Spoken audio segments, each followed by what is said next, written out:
தமிழ்நாடு அரசு பணியாளர் தேர்வாணையம் மூலம் தேர்வான 401 பேருக்கு முதலமைச்சர் ஜோசப் விஜய் பணி நியமன ஆணைகளை வழங்கினார்.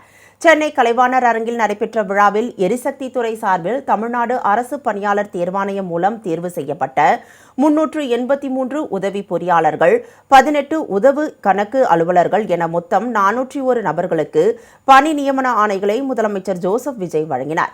இதில் பங்கேற்ற கர்ப்பிணி பெண் ஒருவருக்கு மேடையில் இருந்து இறங்கி சென்று முதலமைச்சர் பணி நியமன ஆணையை வழங்கினார்.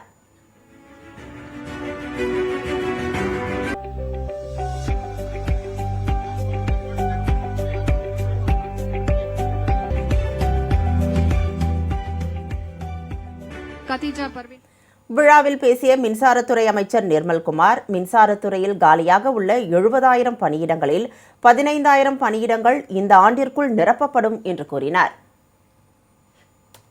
முதல்வர் தலைமையில் அந்த ஆய்வுக் கூட்டம், நம்மளுடைய மின்சாரம் வாரியம் சம்பந்தமான ஆய்வுக் கூட்டம் நடைபெற்றது. அப்போ நம்ம குறிப்பிட்ட முக்கியமான விஷயம், இந்த துறைக்கு 70,000 மேல வேக்கன்ட் இருக்கு. அதுல 15,000 இந்த வருடத்துல ஃபில் பண்ண வேண்டிய கட்டாயத்தில் இருக்குன்னு சொன்னோம். உடனடியாக அரை மணி நேரத்தில் 15,000 பேரை ஃபில் பண்றதுக்கான அப்ரூவல் முத இந்த துறைக்கு இப்பொழுதுதான் கொடுக்கப்பட்டது.